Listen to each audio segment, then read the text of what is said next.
Yeah, I know. I was kind of asked to do this about 3 hours ago. So my wife asked me, and I said, oh, no problem. 3 hours? OK, I'll put together some slides. I got nothing.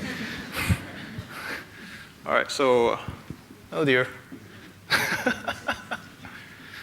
See, it doesn't work all the way from the beginning. Anyway, yeah, like what you said, I'm from the nuclear industry. Yeah, I know. You are kind of giving me the evil eye right now. And I'm going to test this out because of... All right, so I'm going to do this the old-fashioned way and give her the eye whenever I want to change a slide. OK, hi, I'm Ben, as you know, and it's nice to see everyone here having such a great time. And while we're all intoxicated, I think I want to slip in and talk about world peace. Excuse me. Yeah, no, seriously, OK. I think if we want to talk about world peace in its totality, that's not my job. I think Miss Universe, no, sorry, back up. Miss Universe would be a better candidate to talk about the total picture of world peace. But for mere mortals like myself, I'm just going to talk about a small piece of world peace. All right. So I know it's pretty cliche for people to come up here and start open by asking everyone to imagine a world where this blah blah, that blah blah, where world peace is this, blah, blah, and it wouldn't be great if we had goodwill with all mankind. It's kind of the thing that people who are asked to come up and give short presentations on inspiration do. But I'm not going to do that, not just yet. All right, I see someone with an egg over there. I better get moving. All right, so let's first talk about what ails our society, OK? Now, limited resources. I think everybody here has a business background, I think. Okay, so if I say things like supply and demand, everyone's going to understand. And I think because of supply and demand, humans have a long list of things which we tend to kill each other over. Okay, and this is a list of comprising of the top 10 things that people like to kill each other over. Now the list didn't include sex, but I personally think we kill each other over sex more often than anything else. But since we can't do anything about sex, let's try to solve the next one that we can do something about. Energy, okay? So, next. Yeah. Energy is a vital resource, and it's rightly classified as a concern of national survival. And for the last century, we've used fossil fuels as our energy source. And, the essential nature of this fossil fuels is evidenced in the number of conflicts waged in the modern era over its supply and control. So I think it's kind of reasonable if I were to say that if we could solve the problem of energy, it would be tantamount to making the world a more peaceful and safer place. I think it's kind of hard to dispute that correlation. Now, we know that we just tend to kill each other over it. Okay, there's this other small problem. Well, actually, it's a big problem, okay? That we're going to kind of run out of this stuff. And, okay, before the knives come out, okay, I think there are a few here who have dealt with peak oil.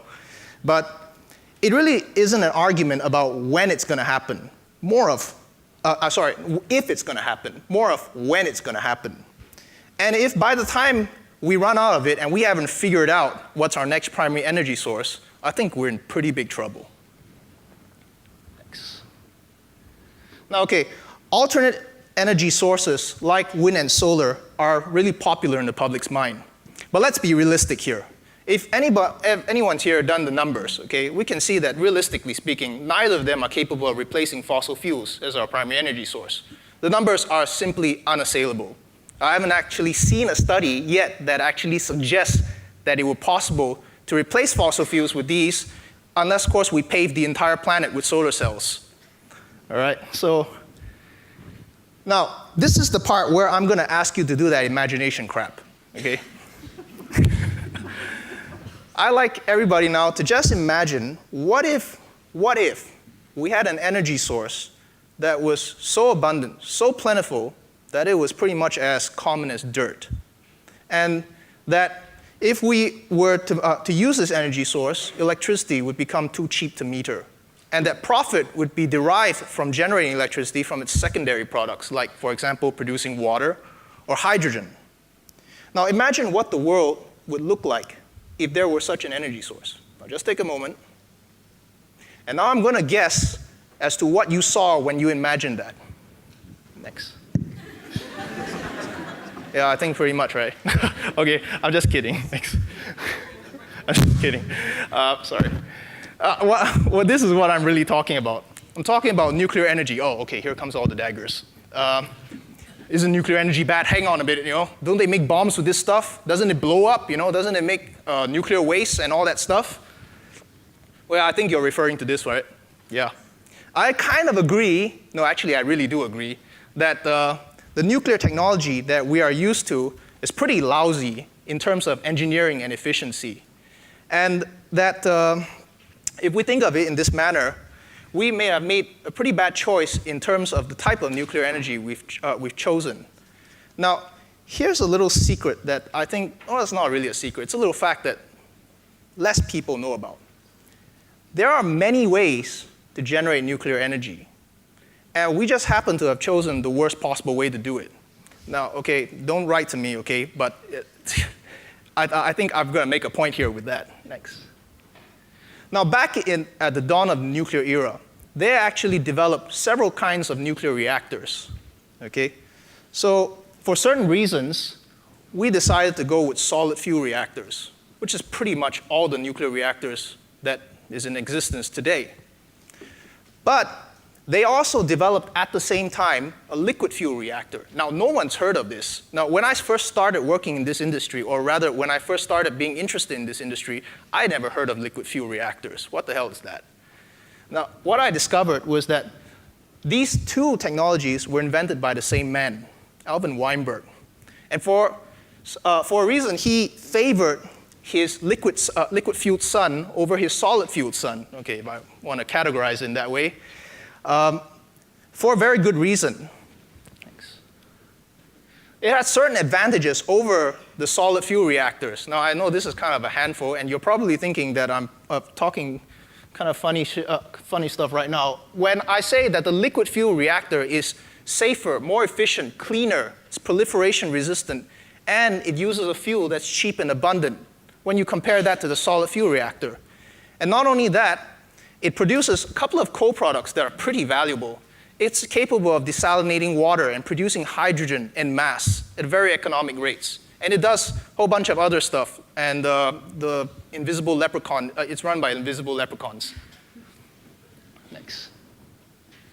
All right, but here's one of the amazing things about it. Now, I don't know how many of you have heard of thorium, okay? But basically, these reactors run on a particular material that's quite amazing. And I just want you to imagine a single cubic meter of soil, average continental crust. You take it from anywhere in the world. We could go outside this room right now and dig up a meter cube of soil, and it'd be the same thing. On average, that meter cube of soil contains about 2 cubic centimeters of thorium. Now, here's where the magic is. If those 2 cubic centimeters of thorium were converted to energy in a liquid fuel reactor, it would be the equivalent of 30 cubic meters of the finest crude oil in the world. I think this is a pretty transformational technology that can turn average soil into an energy resource of this magnitude. But that's not even its best feature. One of the things that it's incapable of doing is it can't melt down. Now, okay, who's ever heard of that? A nuclear reactor that cannot melt down. And because of the characteristics of the reactor, it only produces about 1% of the waste of solid fuels. Now, okay, I see that gentleman over there, and your face is screaming to you, why have we not done this like yesterday? Okay, I just talked about what it can do, but here's what it can't do. And it can't produce nuclear weapons. I see a few lights going on already. Back then, the world was in the grip of the Cold War, and the Americans needed nuclear weapons. So did the Soviets. The liquid fuel reactor, does it produce weapons? No? Okay, never mind. Our friend Nixon went, okay, let's cancel it. So the program was canceled in 1972 over the solid fuel reactor, which does produce weapons. Now, this picture is kind of unflattering, and it's deliberate. Next. Now, the good news for us here is that the technology, although it was buried in the 1970s and 60s and kind of forgotten, it was rediscovered recently. And I think some of us might have heard recent developments on technology. And so The modern iteration of the liquid fuel reactor from back then is now called the liquid fluoride thorium reactor. It's pretty revolutionary stuff because it's got not only the potential to revolutionize our energy landscape, but it also will have a significant impact on many, many other aspects of the global economy. And I think that as we move forward, Alvin Weinberg never had the chance to see his liquid fuel reactor supply the world with clean, abundant, sustainable energy. But perhaps we could see that better tomorrow. And I think one of the things that I like to encourage people, whoever I talk to, is to first find out about this. I mean, if you listen to me talk about it, it's like black magic. I'm trying to sell you snake oil. So I hope that what I can do is just encourage people to learn more about the technology, educate yourself, go to Energy from Thorium Foundation. They've got a great resource. You can go to my company's website. I've even got my own website, Thorium for Singapore. And so with that, I think I'm out of time, and thank you very much.